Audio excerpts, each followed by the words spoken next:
Our guest speakers this afternoon, are Dr. Jason Manning and Dr. Bradley Campbell. Dr. Campbell, an associate professor of sociology at California State University, Los Angeles, earned his BA in sociology from Lee University, his MA in applied sociology from Clemson University, and his PhD in sociology from the University of Virginia. He has published numerous peer-reviewed articles in journals such as Comparative Sociology, International Journal of Law, Crime, and Justice, British Journal of Sociology, and Sociological Theory. In addition, he has a number of media appearances to his credit, including appearances on KPCC's Air Talk and NPR's Here and Now. Dr. Manning earned his BA in sociology at Christopher Newport University and both his MA and PhD in sociology at the University of Virginia.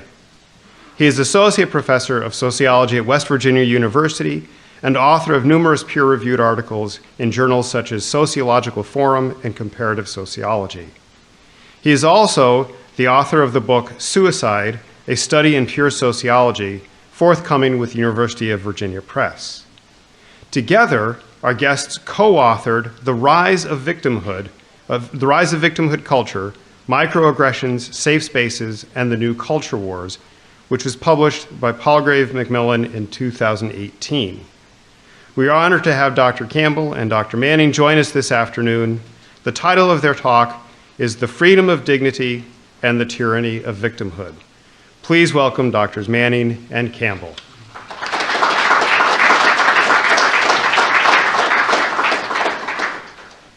Good evening. It's great to be here. I'm Bradley Campbell, so I'll go ahead and start. Jason and I are talking tonight about the freedom of dignity and the tyranny of victimhood. And what we're going to try to do is just discuss some of the sociological conditions that we think are associated with freedom and liberty, and some of the threats then to freedom. And of course, we're not talking about all the possible threats to freedom, but we'll be talking about some of them. So let's start with a recent story. So Samuel Abrams is a professor of politics at Sarah Lawrence College, which is a small liberal arts college about 15 miles north of Manhattan. A few months ago, he published an op-ed piece in the New York Times, and you can see the title of that here, Think Professors Are Liberal, Try School Administrators. So Abrams, who describes himself as conservative-leaning, points out various events put on at the school at the Office of Student Affairs. One was called Microaggressions, another was called Understanding White Privilege, another Stay Healthy, Stay Woke. And what he was describing these as politically lopsided in terms of what is chosen to talk about by the administration. And he says this is the case at universities around the country, that while people have often worried about the skew among professors, the idea that professors tend to be so overwhelmingly liberal, he says it's actually administrators much more than professors. And he talked in the article about some data on this, that looking at what he called student-facing administrators, so administrators whose work deals with students' experiences and housing and things. He found a ratio of 12 liberals for every conservative. That's compared to 6-to-1 for faculty and 2-to-1 for incoming students. So Abrams suggests that's a problem, that their power at setting the agenda at the university threatens the free exchange of ideas, which is especially needed in politically polarized times. So that's the article. Here was the response from Sarah Lawrence College. Now remember, this was an op-ed in the New York Times. This wasn't some right-wing rag somewhere. But this was the reaction. People tried to break into his office. When they were unsuccessful with that, they ripped pictures off of his doors, picture of his family. They put up messages cursing him, demanding he apologize, demanding he go teach somewhere else. There was an emergency meeting of the Student Senate to deal with it. The college president came out and expressed her commitment to diversity and accused Abrams of creating a hostile work environment, and then implied he should have cleared his writings with her first. Now, if you were a time traveler from 10 years ago, or maybe even 5 years ago, you'd have trouble following some of that. You might say, what's a microaggression? What's woke? Why is all this so heated? Why are people storming people's offices, having emergency meetings over a New York Times op-ed? But if you've been around, if you've been following some of the happenings on American college campuses, you're likely familiar with these kinds of conflicts and some of the new terminology, the new moral terminology that's associated with them. So Jason and I are moral sociologists, sociologists of morality. We're interested in people's ideas about right and wrong. Which behaviors do people see as praiseworthy? What do they see as undesirable, as wrong, as evil? And so we're interested in these clashes of right and wrong, how people handle conflicts, whether it's through the legal system, whether it's through violence, through gossip, or something else. And we've written and talked a lot about violence previously. I've done work on genocide. Jason has done work on suicide. But we've always been interested in other kinds of moral conflicts too, and including the moral conflicts going on around us, like at universities. And I've always been interested in things that I thought were peculiar and unusual. So I'd been interested a long time in what has been called hate crime hoaxes. So every now and then you would hear instances of someone faking being a victim of a hate crime, usually at a college campus. There was a case in 2004 where a woman named Carrie Dunn, who was teaching psychology at Claremont McKenna College, was going to give a talk at a forum on racism. And then before the talk, she vandalized her own car with anti-Semitic slurs. And you'd see these instances, and each time the cases would happen, people would react, usually never with any skepticism. There were vigils, canceled classes, these kinds of things. It would cause a huge uproar. So I was interested in the reaction to these things really as much as the cases themselves and the environment that occurs in. There's a recent case, and there's a case in the news right now, Jussie Smollett, who a star on the television show Empire, and if what's being reported this week turns out to be the case, this will be probably the most famous example of a hate crime hoax ever. He had reported that he had been attacked in Chicago, and police are now investigating it apparently as a hoax. So I've been interested in this for a while, and so in 2013 I was interested in a case about where there was racist graffiti at Oberlin College. It was causing a campus uproar. And then during all this, someone at Oberlin College spotted a Ku Klux Klansman on campus. This led to canceled classes. And now, if you know anything about Oberlin College, it's a very progressive place. Jason and I were talking about this at the time. It seemed doubtful that there was a Klan chapter on campus, so we thought, surely this is some kind of mistake. And sure enough, it turned out to be someone wrapped in a blanket being mistaken for a Ku Klux Klansman. So as sociologists of morality, this is something that interests us. Jason and I were talking about this, kind of think, why is it that in this extremely progressive place, people are so quick to perceive it as a kind of a hotbed of racism with Klansmen walking around and these kinds of things. So as we were talking about this and looking at Oberlin and stuff, we came across something else that was interesting, the Oberlin Microaggressions website. And so if you don't know what a microaggression is by now, and this was in 2013 the first time we had heard the term, but it's a slight, perhaps even an unintentional slight of an ethnic minority or some other disadvantaged group. And the idea is that even if it's intentional, even if it's small, it adds up over time and does great harm to oppressed groups. So we were looking at this, so we heard of this term the first time then. We were looking at this Oberlin Microaggressions website. Here's an example. One of the posts complained about a white student using the Spanish word football for soccer, and he said, keep my heritage language out of your mouth. There was another student on the website, Oberlin Microaggressions website, who complained about hearing a professor talking to someone else in the gym, and she overheard her say, I'm glad my husband and I both have blue eyes, so our children will have blue eyes. And the comment was, I don't want to hear casual racism coming from my professor. So define this as an act of racism, a microaggression. We then began seeing other examples of microaggression websites. Here's from the Microaggressions Project.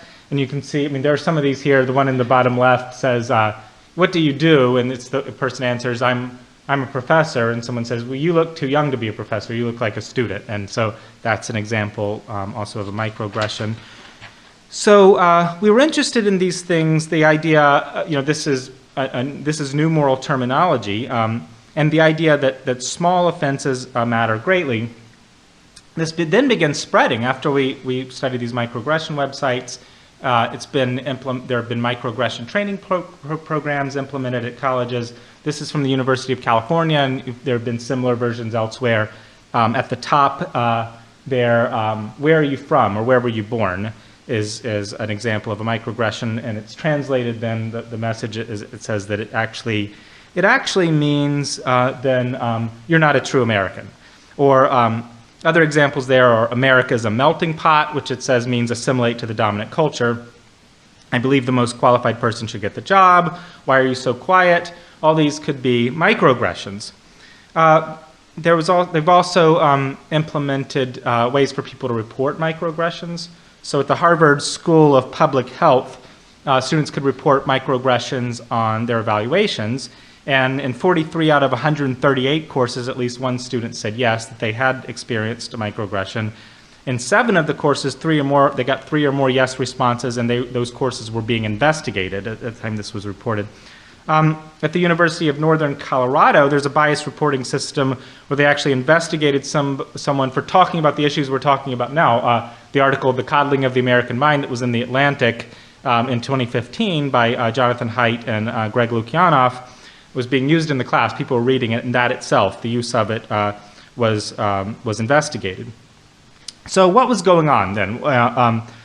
We wanted to know this. The way people were dealing with offenses here was similar in some ways, but different in others from what you might see in other contexts.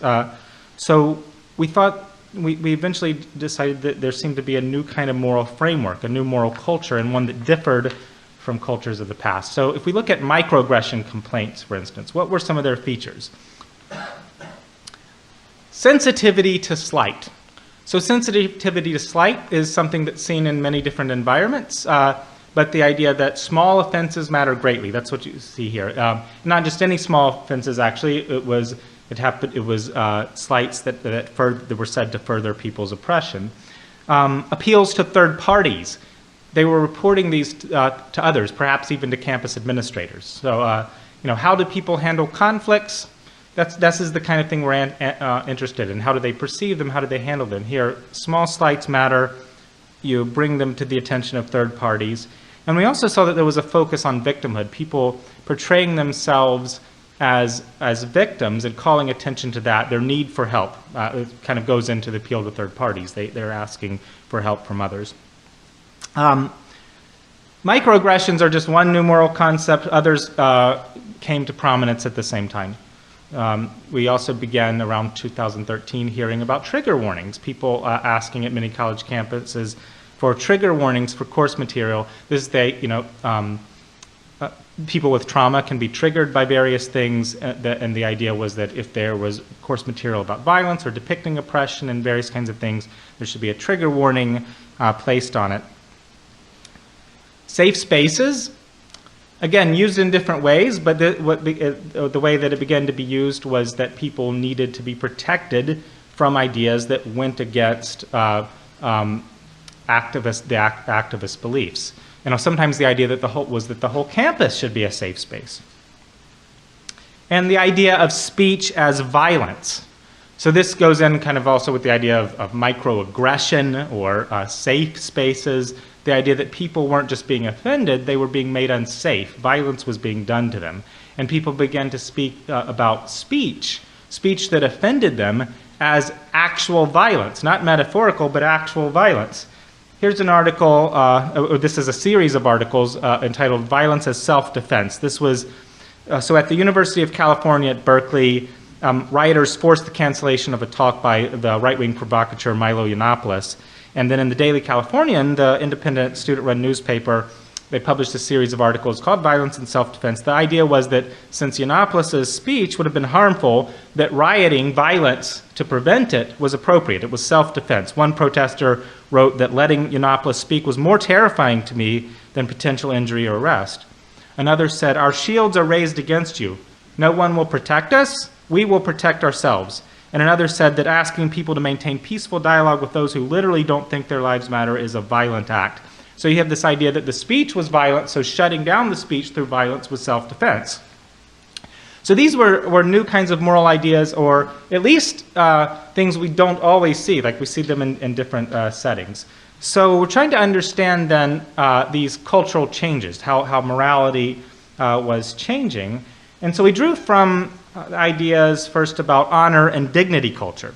So as people who had studied violence, we'd studied a lot about honor cultures, and these are cultures where, you can see the people fighting the duel there, like one manifestation of an honor culture is a duel where someone who is offended, someone who's been insulted, challenges someone to a duel. They may fire guns at each other or fight with swords. But the idea is that that's an environment where small slights matter and where the response to them is violent. In an honor culture, honor, or having a reputation for physical bravery, for strength, for willingness to fight, honor acts as a kind of moral status. Honor cultures, though, were replaced mostly by dignity cultures. So a lot of people writing about this talked about the transition from honor to dignity. Dignity is different from honor. Honor is a kind of moral status, but dignity is the idea that every person has equal worth, right? That you have this inherent worth or dignity. And so in a culture of dignity, people are taught to ignore slights. You don't need to worry about what others think of you because you have dignity. People are taught sticks and stones may break my bones, but words will never hurt me, just ignore it. If there's violence against you, and in this culture, speech and violence are very different. If there's violence against you, you go to the police, you go to the authorities. If there are other kinds of theft and other things. So for serious offenses, use the police, the courts. Minor offenses can be discussed, talked out, or maybe ignored. So there had been this transition from honor to dignity. But what we were seeing with microaggression complaints and the idea of safe spaces and other things were moral ideas that really didn't fit in with either one. You had the focus on, you had the sensitivity to slight, the focus on small offenses or microaggressions and things like that. But you didn't have people, like in an honor culture, handling conflicts themselves and portraying themselves as strong and capable of doing that. You had them appealing to others. You also had a new kind of moral status arising. So we thought of this as a culture of victimhood, a victimhood culture, where victimhood, being perceived as a victim of oppression, a particular kind of victimhood, ends up acting as a kind of moral status, where people get aid and all kinds of things. It arises from people's desire to help the oppressed, but also interpreting human interaction in terms of oppression and victimhood. So a new kind of moral status, very different from honor, was operating. So why was this the case? So we tried to understand as sociologists why you get victimhood culture, why it arises in certain environments, why do we get microaggression complaints and demands for safe spaces and these kinds of things. So diversity and equality were important here. So we thought that it might seem paradoxical, but it's actually in more diverse and equal environments where people are most concerned about threats to diversity and equality. It's where people are more diverse, where they're concerned about ethnic slights and slurs and these kinds of things. And also where people are equal to one another, because it's not just that a microaggression is a slur against an ethnic group, but it's a slur against a disadvantaged ethnic group, or a way of putting them down. So you're concerned about threats to equality and diversity. That's what a microaggression is said to be, and these other things. So it's in the most diverse and equal environments where you get the most concern for those, even small offenses, like modern college campuses, for instance. Those aren't the only things that matter, though. The presence of authorities matter. So if we have people appealing to authority, there need to be actual authorities present to appeal to. So on college campuses, you have administrators and so on involved who might be appealed to intervene to stop microaggressions and other kinds of things. And also the rise of new media. People can broadcast their complaints over Twitter and all kinds of other social media and find others who share their experiences and have the same ideas about the world. And so this is also something that heightens this culture that allows it to develop. So diversity, equality, authority, and new media, this is kind of how we thought about explaining it sociologically. People make different kinds of moral claims in different social environments. So what's happened in the last few years since we first began writing on this is that there have been incidents all over the country at college campuses that we see as manifestations of victimhood culture. They're the extremes, often the extreme manifestations, but we would understand events, speakers being shut down, people being run off of a campus, and these kinds of things as arising from this new culture. So at Yale in 2015, Nicholas and Erica Christakis were professors there who were heads of one of the residential colleges there. So people, in these residential colleges, there will be these headmasters who facilitate discussions and these kinds of things. Erica Christakis then, so there was a message sent out by a dean. The dean's office sent a message out about Halloween costumes, warning people not to wear offensive Halloween costumes and that kind of thing. So Erica Christakis, in her role as headmaster of this residential college, sent an email out to the residents facilitating discussions. And she's a psychologist, so she's talking about these kinds of things and in those terms, but wondering if that was the best approach. Is that the best approach for dealing with offensive costumes? Would it be better for students to talk it out? Could people make their own decisions? Does it need to come top down from the administration? So she raised these questions, and the reaction was intense anger from some of the students. They demanded that Erica and her husband Nicholas be fired. A group surrounded Nicholas on campus and yelled profanity at him, accused him and Erica of racism.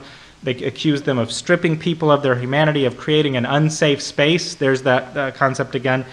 And the Christakises later resigned their position as the heads of the residential college, although Nicholas is a tenured professor there and is still there at Yale in that role. Another instance happened at Evergreen State College, and they had since the 1970s a tradition called a Day of Absence, and the idea was that non-white faculty and students would leave campus for a day, and the idea was to show their importance to the life of the college. So Evergreen State College, if you don't know, is also a very progressive place, very similar to Oberlin. So they had this tradition, but they changed it in 2017. So the organizers did something different. They reversed it and asked for white faculty and white students to leave. Brett Weinstein was among people who objected to that. His argument was just he didn't have an objection to the old day of absence, but he said there's a difference between leaving a group leaving themselves to make a point and telling another group to leave, which he thought as racist itself. And he was surrounded on campus. He was screamed at, cursed at, all these things too. Students also surrounded the college president, who apologized, and Weinstein ended up having to hold classes off of campus because his safety was endangered. And eventually, he and his wife both left and got a big settlement for leaving. So one more instance, there are more of these, but just to give some examples. At Reed College, another very progressive place, the group Reedies Against Racism took issue with the humanities course. It was called Humanities 110, Introduction to Western Humanities. It's a year-long required course of all freshmen there, and it focuses on classical Western literature. So this is what the Reedies Against Racism group said. They said, "We believe that the first lesson that freshmen should learn about Humanities 110 is that it perpetuates white supremacy by centering whiteness as the only required class at Reed." And they said it was had traumatized students of color. So the group began showing up in every single class to protest. So they had different professors come to speak at the class, like guest lecturers. And every time somebody was giving a lecture, there would be somebody else beside them holding up signs, sometimes making noise. Usually it was done quietly, but not always. They shut down a lecture on the Iliad, for example, and ended up getting someone to pull a lecture on the Epic of Gilgamesh. And then Lucia Martinez Valdivia is an English professor there, and a minority woman, who requested that the group not protest in her class. She said she suffered from PTSD and it would make it too difficult for her. This was the reaction. They said, by saying that any form of protest would trigger your trauma not only ignores the traumas of students protesting, but creates a hierarchy where your traumas matter more. And they accused her of being anti-black and ableist, and they said, you've refused to critically engage with the anti-blackness and institutional racism reinforced through the syllabus. Another charge against her was that she had worn a Poetry is Lit t-shirt, and that this was appropriating black vernacular English and a form of anti-blackness.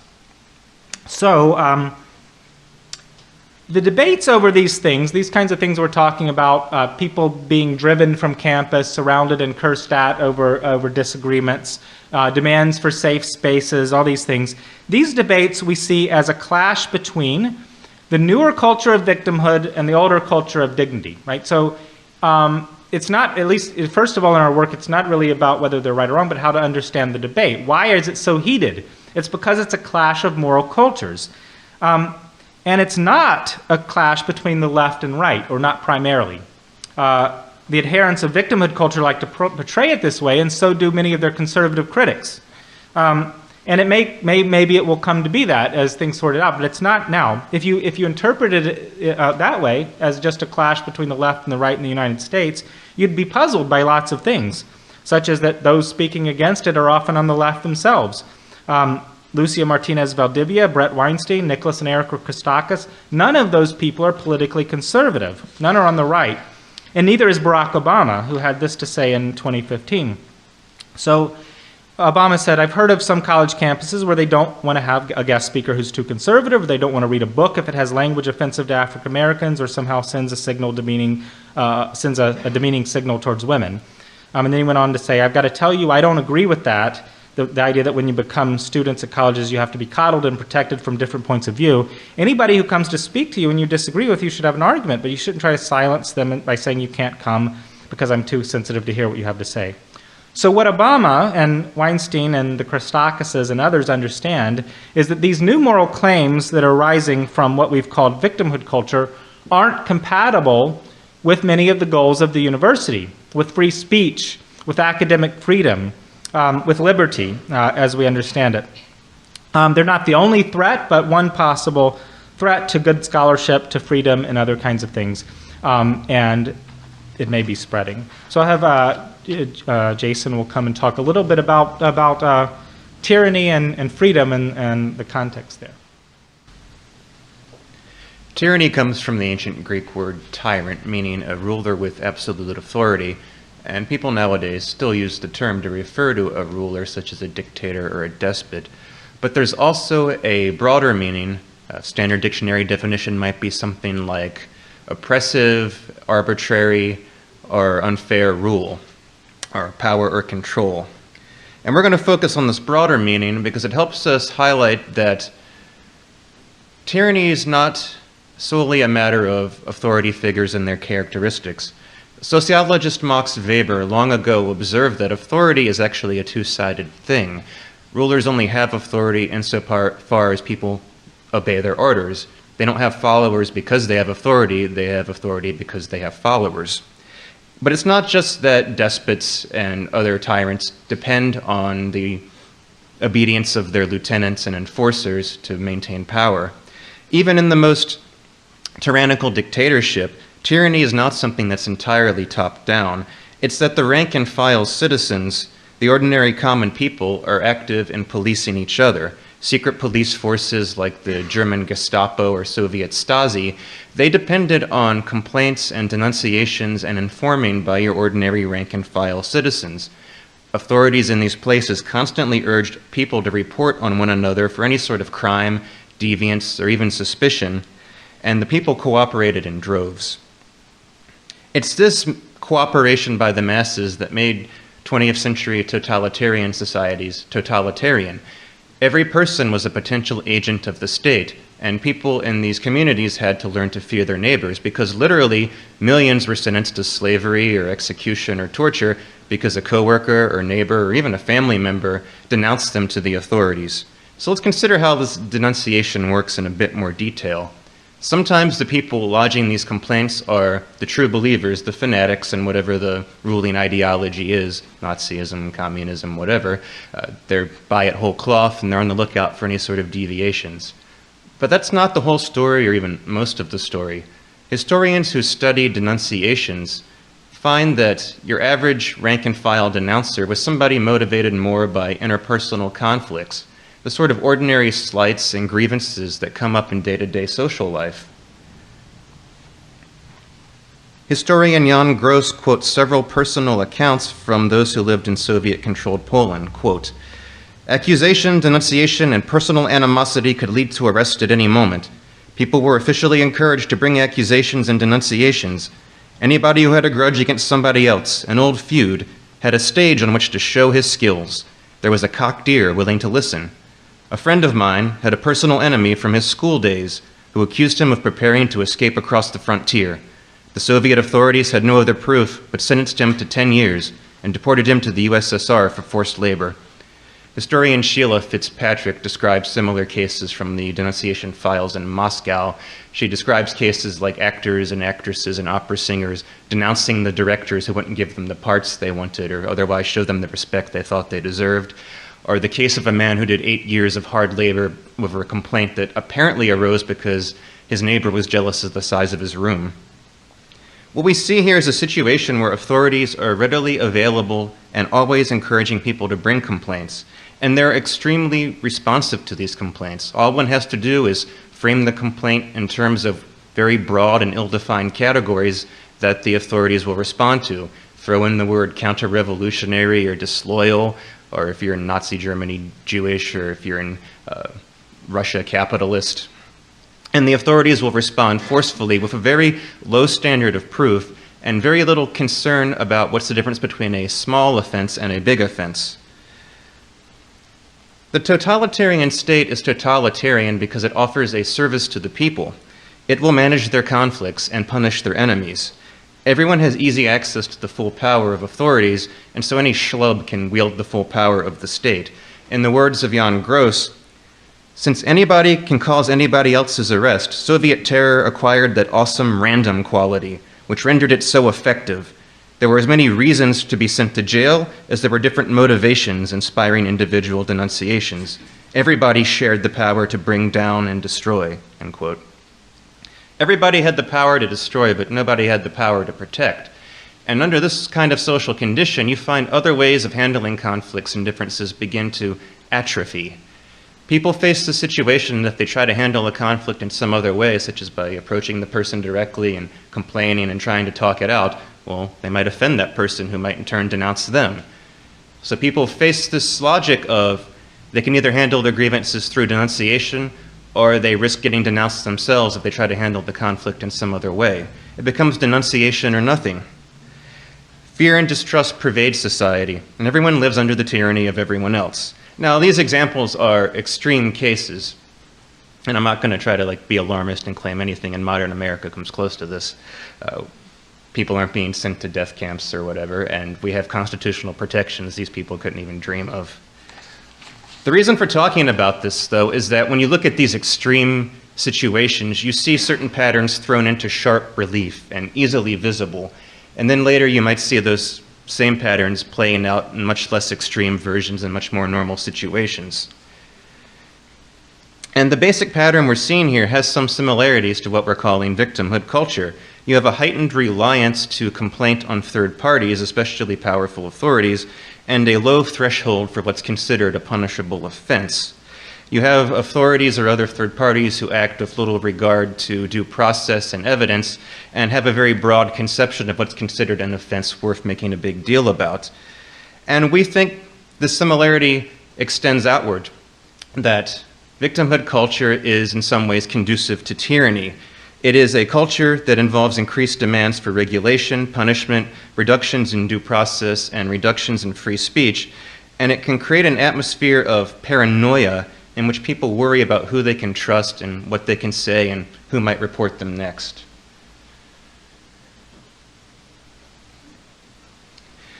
The first and perhaps most obvious tension between liberty and victimhood culture is the area of freedom of speech. Granted, every human culture puts restrictions on what you can say without getting into trouble. But modern Western cultures tend to put a relatively high value on freedom of speech, and the US stands out even among those as having strong constitutional protections. And courts have been pretty good about upholding these rights, so that free speech in the US so far has generally been safe from government suppression. But suppression can come from other sources. Being thrown into prison can suppress one's speech, but so might being fired from a job, attacked by a mob, expelled from school, or failing that class you need to graduate. So a robust defense of free speech is not simply a matter of having a government that's supportive. One also needs corporations and private individuals who are supportive as well. People who follow the Constitution and limiting the narrow exceptions to the freedom of speech, and generally recognizing other people's right to say things, even if we view those things as wrong or stupid or even evil. Now, there's never going to be a society where people perfectly conform to that ideal, but you might be able to see why different moral cultures can be more or less conducive to it. In an honor culture, such as you had in the Old South,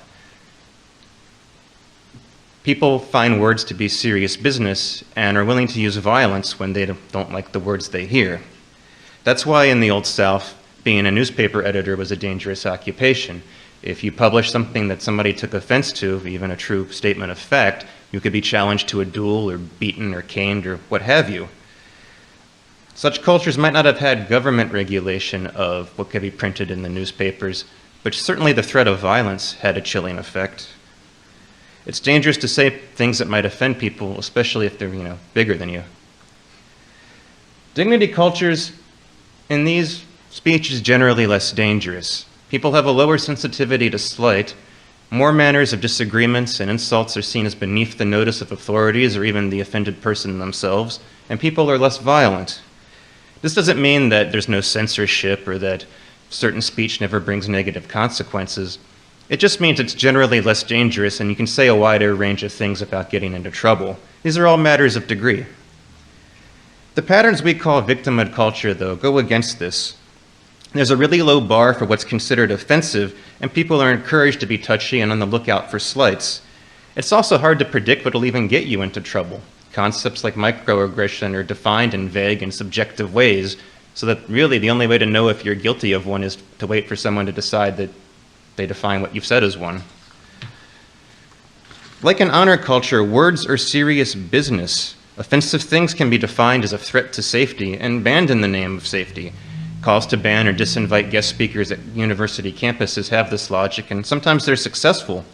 And just like a person of honor would consider an insult no different than a slap in the face, so we see campus activists who say that speech is literally violence. Carrying this logic to an extreme, you can even see something that looks a little bit like honor culture, as in the example Bradley gave earlier of students who felt they were justified using violence in self-defense to stop a talk by Milo Yiannopoulos. But violence isn't a first resort, since this is a moral culture that's more reliant on third parties, and so usually what people clamor for is more regulation and top-down control. We find things like universities implementing training programs to sensitize people to what they can and can't say, promulgating lists of problematic statements, instituting reporting systems to report offensive speech, and so forth. And we also see this kind of thing spreading off of the campuses. We see corporations having their HR departments and other appendages of their administrations create lists and guidelines similar to those on universities. People might get fired for an internal memo, for example. We also see people coming to rely on another kind of authority, the authority of the mob itself. People use social media to mobilize large numbers of partisans to shame and harass people who have offended them. For example, you see something like this person who took offense at something another student said at school and retweeted it with the statement, "Twitter, do your thing, let's get this girl expelled." Email the student office of conduct and try to get her expelled.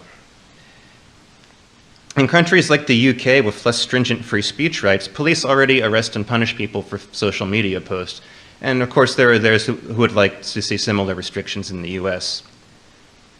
A second area of tension is between victimhood culture and due process. A cornerstone of liberal jurisprudence is due process. It's meant to protect people from the arbitrary exercise of power.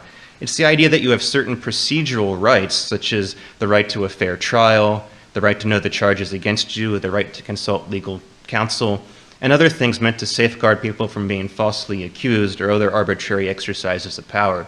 Obviously, the system has flaws and isn't always implemented correctly, but still, someone in this system has more protections than they would have under the old inquisitorial system in pre-modern Europe or in dictatorial or authoritarian countries. Because a system of rules and procedures and safeguards places limits on authority, it can be frustrating to people who want justice right now. Sometimes people want authorities to act with more swiftness to punish things they see as evil, and they become very impatient with rules and procedures that might occasionally let a guilty person get away. The price of protecting the innocent is sometimes the guilty get away. Moral fervor of all kinds can be hazardous to this process, whether it's the witch hunts of colonial Massachusetts or the 1980s panics over alleged satanic ritual cults and child sex abuse. When people get carried away with what sociologists call moral panics, they might immediately call for the reduction of due process, and they might become very credulous towards accusations that, if you stop to think about them, seem kind of fishy and implausible. And we might be seeing something similar to that with hate crime hoaxes today. Due process also means that authorities cannot be counted on in quite the same range of situations. Their support isn't so quick and automatic. They require things like evidence and proof. And this too can be frustrating for those who are trying to rely more on authorities to handle various slights, offenses, or problems in their lives.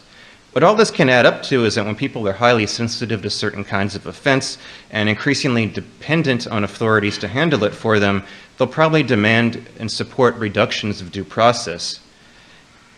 And if the U.S. legal system still offers due process supports, they might turn to authority figures that lack such protections. Certainly, campus administrations in many universities lack the due process of the U.S. legal system, and someone who's in trouble might be called into a meeting, not told what exactly they're charged with, and then found guilty and expelled or fired without much in the way of evidence. Social media mobs, much like mob justice throughout history, lack due process. People immediately fly off the handle when they see a report or accusation go viral, and they join in. A world full of such things means a world where everybody's subject to the arbitrary use of power. Whether it's a false accusation that people don't question, or simply the fact that in a world with a low bar for slight, we're all guilty of something, it's hard to predict when you'll get in trouble, when the eye of Sauron will fall upon you, when some grievance will go viral or some administrator will decide to make an example of you. There's a kind of randomness to it, and the randomness can make it more scary than if we had explicit rules. Dignity culture, as we defined it here, developed and flourished alongside the Enlightenment and its ideals of equality and freedom. And again, it took us a long time, and it's never been implemented perfectly. But the idea of dignity culture is that everybody has equal worth, equal rights, and we shouldn't be so quick to police and condemn each other. We shouldn't be so sensitive to slights. Dignity culture is rooted in a conception of all human beings as having equal worth, and it makes a strong distinction between words and violence, between arguments and force. It prohibits violence, but allows relatively free expression, freer than what you'll find in many cultures throughout history. It's also conducive to a stronger civil society, one in which people do not have to fear one another, and can be taught to discuss and talk out their differences. It's a funny thing, but individual liberty is actually something that's collectively produced. It requires communities and cultures and institutions that are conducive to it. Social arrangements that support people in their rights to be autonomous and to say and do what they please. Let me clarify once again that the patterns we've talked about here today aren't the only threat to liberty, and we're aware of that. And some of the reactions against the things we're talking about are themselves things that threaten to undermine dignity and liberty. And this includes people who embrace offensiveness and try to exacerbate racial conflicts or bring back the old hierarchies. That too is a threat to liberty. But the patterns we've talked about today are a threat in their own right. From our point of view, the real safe space is one where discomfort and offense and disagreement are bound to happen. They're part of the normal friction of living in a society of diverse people. But it's one where people recognize it's not the end of the world, and there's room to learn from mistakes and find forgiveness.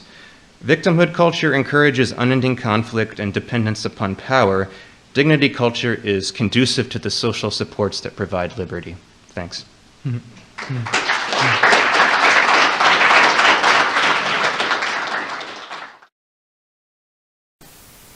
What would you say is the best approach for colleges to handle this sensitive slightness? The best approach to handle the what? To handle like the sensitivity to the the sensitivity to slight. Yeah. What is the best approach of colleges and universities to handle it? I think. I mean, for one thing, to not. I guess the idea of the first rule, to do no harm, right? So what we see is that colleges and universities are right now doing things that exacerbate that tendency. Through adopting these concepts of safe spaces, certainly microaggression reporting systems and these kinds of things that encourage people to make accusations against others. It would be a different matter if you were just talking about raising awareness, that it still could be prone to problems, but it's what we see, there was a term that was used by Jonathan Haidt and Greg Lukianoff in the Coddling of the American Mind article in The Atlantic a few years ago, vindictive protectiveness, right? So they saw that what was arising was this protectiveness of students, of victims of oppression, that was being combined with the vindictiveness. And so, where you see the, investigating people for things, running people off of campus, shutting down speakers. So we think first of all, the biggest thing is to draw a clear line between speech and violence conceptually, and to understand that there can be lively debate and disagreement and things like this. And so to make sure that and this isn't a new idea, like the free speech protections were already there, they're now being threatened, and so we would want those to be upheld. A lot of campuses, they tend to lose lawsuits when they get involved in these free speech issues, and so the courts have actually been ruling once they do go to court in what we'd see as the correct way. So free speech protections, we see to go beyond that, beyond the do no harm kind of thing, is how can we actually facilitate people to have conversations with other people, to have conversations with the people who disagree with them politically, people from different backgrounds, and bring them together in different ways. And that would kind of, there could be, you could imagine these freshman orientation kinds of things that instead of focusing on grievances and activist politics, that would instead try to facilitate discussions between people to disagree, let people know that that's okay, that you're here, you may find things offensive, you may disagree, and those kinds of things. There have been a number of universities who have gotten on board with what's called the Chicago Statement, which is a statement about free speech and academic freedom and things like that. And that's a step in the right direction. So I think some of those things we would, the first thing would be to stop the things that are currently causing harm, and then also try to develop new ways to facilitate understanding healthy disagreement and peace at universities. Currently, people who are most critical of this new victimhood culture, or a lot of people, are conservative Christians. Like, you see a lot of criticism coming from that corner. And I'm just curious, what role did Christianity or evangelicalism have in promoting this culture of victimhood? And I just think of, so many censorship laws were pushed forward by religious groups. The moral majority of the 80s, there's this desire to shape culture, and then when culture seemed to have gotten out of their grips, something changed. So I have no evidence on me, but I'd be curious to hear your thoughts on this. I'm prepared. So I guess I think like when we think of these tendencies, and that's we always want to we're sociologists who think of things in terms of tendencies and trends. We're ourselves somewhat uncomfortable with the moral culture terminology anyway, in the sense that I mean we didn't come up with the ideas of honor and dignity culture, but we're kind of taking those and trying to understand like the moral claims that don't fit with those, and so what would you call it?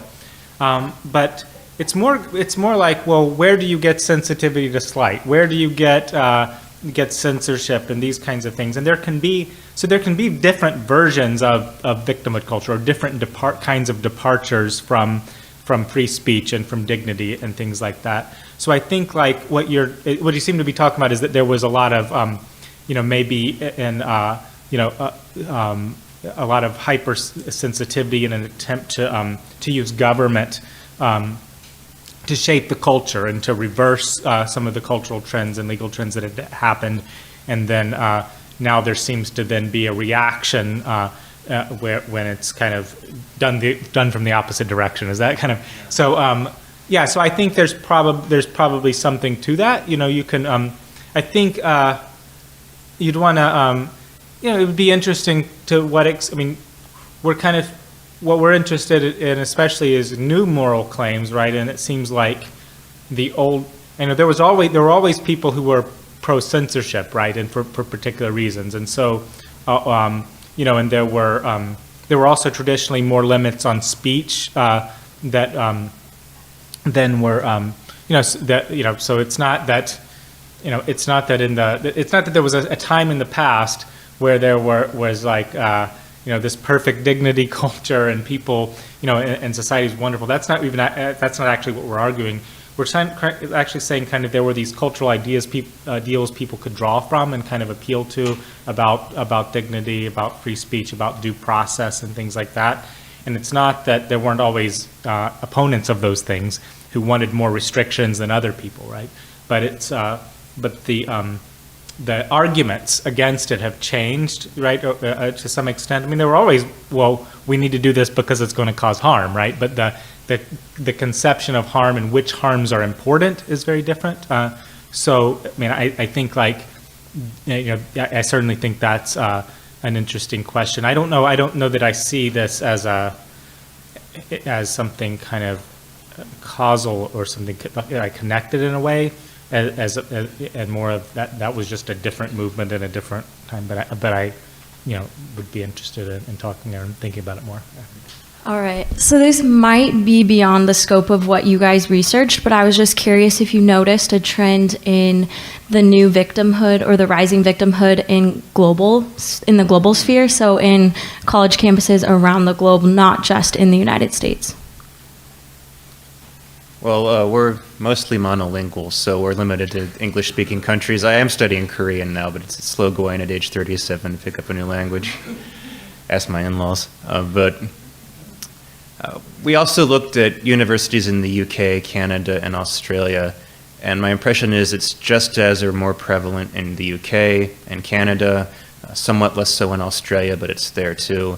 You see speaking bans there, you see policies on syllabus warnings and what sort of things are considered dangerous topics. Like there was one from Australia that seemed very extensive to me and includes things like, if the course mentions abattoirs, you have to warn people about that.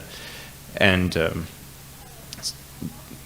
there were many examples like that in my reading. So we focus on US ones because it's a US audience and probably more interesting to people, but there is a lot in international context. There's also a little bit among American expatriates and other places. One of the examples we cited in one of our articles was an American living in Japan who complained about the microaggressions the Japanese inflicted on him, such as complimenting his chopstick use or his fluency, and he felt that was wearing him down, which led to some other European and American Japanese to then argue with him in the paper about that's not the right way to handle your differences with the Japanese. So you find the same thing being reproduced other places. Oh, you mentioned toward the beginning of your talk that this victimhood culture seemed to explode onto the scene around 2013, 2014, which to me anecdotally seems correct. But I also know that the concept of microaggressions had been around for 15 or more years. So to what do you attribute the public emergence of victimhood culture around 2013, 2014?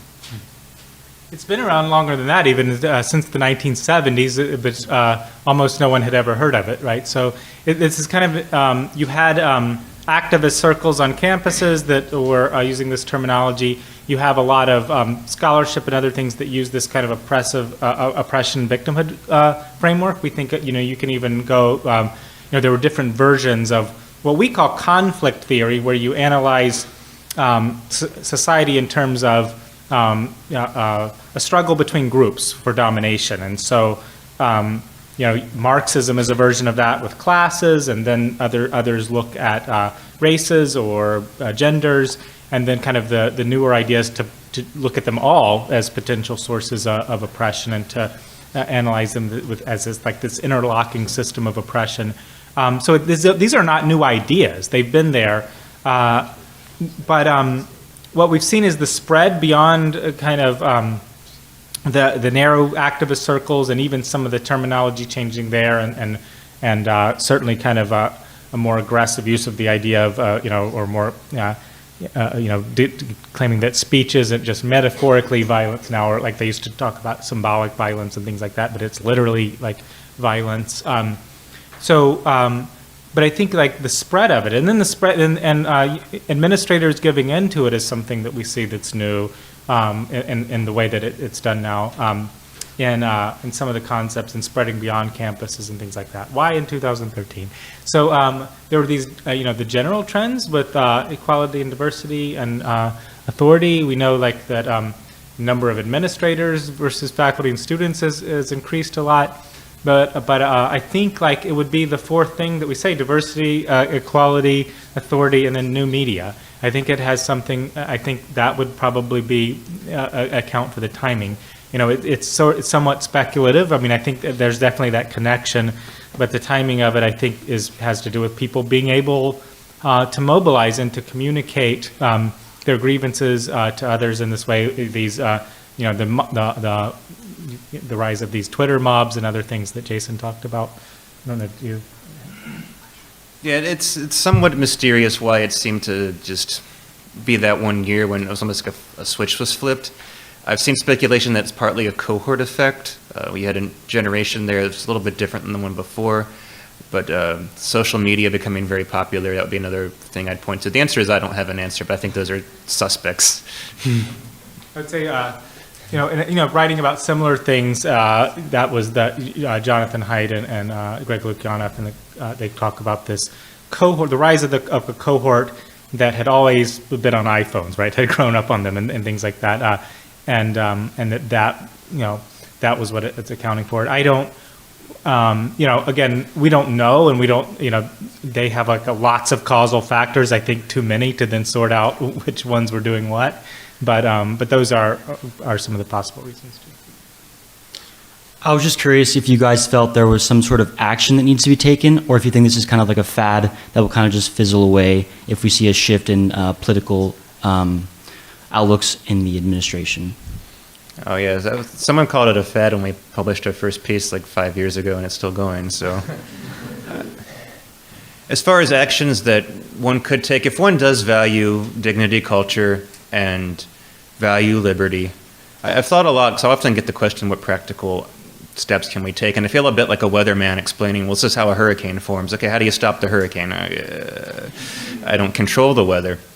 And we also face the problem that, aside from these things being big, large-scale trends that it's difficult to reverse, some of these trends are positive things, like we said equality and diversity. We value those things too. It's part of dignity culture to value those things. If it's a choice between a world of oversensitive people and like Jim Crow, it's no brainer which you pick, right? So the question is how to preserve those good trends, but if this is a negative side effect in your view, which it is in mine, how do you get rid of the negative side effect? And some things we've been thinking of in terms of strategies would be if dependence on authority and third parties, which is the thing we highlighted in this talk, is a factor, how do you reduce dependence? And people have been approaching this from a couple of different angles. You get people who lead something they call the free-range parenting movement, which is the idea that independence starts very early and kids need free time unsupervised to play and learn. You can't always call on the nearby adult to handle your problems with each other and so forth. And you get concern with reducing the size of campus administrations, which you might have administrators here who are like, no, my job's important. Okay, yeah, I'm sure. But campus administrations have, I don't say this at my own university. Campus administrations have grown dramatically in the past several decades. Exact statistics vary depending on what you see quoted, but it's something like a doubling versus faculty and students only went up by like a quarter or 30% or something like that. And so you have this large bureaucracy, including many organs of social control, agencies designed to police offenses, and agencies tend to get used once they're created. They'll find deviants to police, and you hire a witch finder general, you're going to find witches in your community. So trying to find some way to choke off that growth, that prune back the bureaucratic kudzu. Now, if I knew how to do that, I'd probably be some sort of libertarian hero, but you could try to find some strategies to reduce that or stop the growth of it. And another thing I've been thinking of lately, and this is something that I might write a follow-up piece on one day, is just organizing community at the ground level so that people have they're not just isolated individuals floating around wondering who's going to support me if someone's mean to me.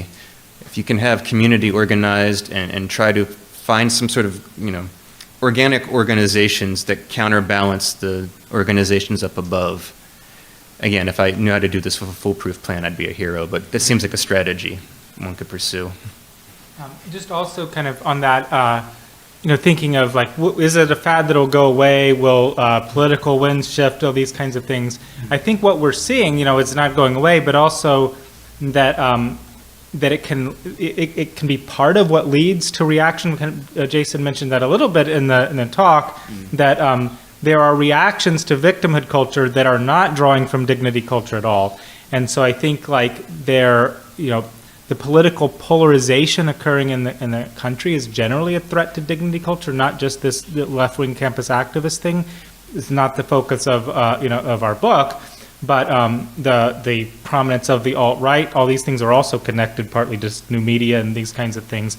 But I think like what you're getting is different kinds of reactions where you have people embracing a kind of offensiveness and others, and pointing to the victimhood culture stuff as justification for that. There's a lot going on in the society, and they do seem to be playing off on one another, where extremes lead to other extremes instead of kind of moderating one another. And I think that's going to continue on both sides. So I think the sticks and stones might break my bones was used in reference to dignity culture.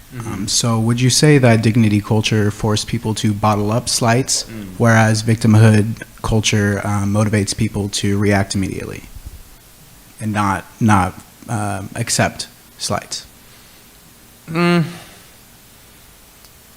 some extent. I mean, and again, like we're using this like as shorthand terms for like big, broad patterns of lots of internal variation.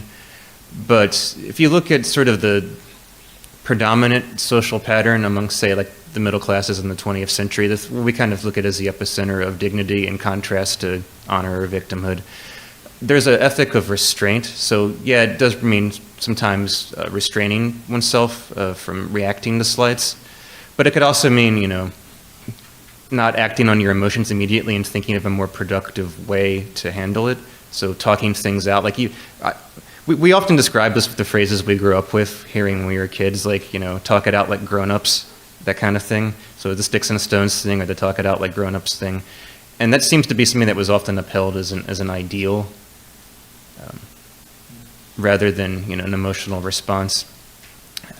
The one that really encourages like immediate emotional response, I think, is honor, because there it's hair trigger and showing you have immediate no hesitation is really the thing that's valued. The responses in like campus culture, they're not always so like immediate and emotional right in the face of somebody. They might be, I'm going to go home and tweet about this and so forth. If you're talking about like encouraging people to burden or shoulder the burden of slights, though, I mean, you don't necessarily have to do that to discourage sensitivity to it. You could also encourage other ways of handling it. Is that kind of what you were getting at? Yeah. No, because it's certainly, it's a danger, right? Like, when is it telling people to ignore slights. Of course, it was always a little bit of a fiction, right? Sticks and stones and break bones, words don't hurt me. And of course, words hurt people, right? Like that. It's not saying. I mean, people are often hurt more by words than by the sticks and stones. But it's a moral distinction, right? It's to say, like, the law isn't about protecting your feelings. The law is about protecting you from sticks and stones. This is kind of like Thomas Jefferson talking about freedom of religion and saying, like, I don't care if my neighbor worships one god or 20, just as long as he doesn't pick my pocket or break my leg or whatever. So this is so it's a distinction that's made for a purpose, right? It's not an absolute statement about how people are affected, and it's not saying that there are then no ways of dealing with hurt feelings. It's more like it has to do with certain kinds of environments, and it's never meant as an absolute. It's also, people talked about this as a characteristic of the dignity cultures that had replaced honor cultures already. So we're kind of playing off of that. But as Jason was saying, in honor cultures, you wouldn't say that. You say, like, words are serious, right? You have to, you must fight, right? Defend our family, defend yourself if somebody insults you. And the idea was to teach them, no, just let it go. We don't want violence, and we don't want violence back and forth, and we want to decrease that. But it does fit in, and again, it's not a matter of absolute. It's an understanding of what dangers there are, right? So you mentioned there's possible danger of bottling things up and not talking about them, but there are other kinds of things. So cognitive behavioral therapy is probably possibly the most effective form of therapy. There's evidence that it's effective anyway. Maybe more than other kinds. For depression, for anxiety, these kinds of things. And it talks about not mind reading, right? Like not assuming you know what others think, or catastrophizing. What will happen will be so unbearable I can't stand it. And so what we see, so a lot of this, the advice you'd see in what we're calling victimhood culture goes against that, right? It's encouraging these things that we know have psychological consequences. Now, maybe you can go too far the other way, but at least keep in mind that there's this danger. And what would cognitive behavioral therapy, or and it's not as if the cognitive behavioral therapist suddenly discovered something. You can go back to all kinds of ancient wisdom, and you would recognize this. Why do you see the speck in your neighbor's eyes, but don't notice the log in your own eye?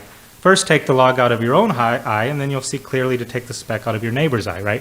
The idea that Jesus is saying here, focus on your own faults and not the faults of others. Looking at the minor offenses of others isn't your job, and focus on the acts of others. And it's putting people on kind of an equal plane, that you all have things that you do that are wrong or offensive, and to turn inward and to examine yourself. And again, it's not that, we're not gurus here trying to, give a new morality ourselves, right? We're actually just trying to point to some of the dangers of this new morality that we see rising, and dangers that we think people should be more worried about. Thank you very much.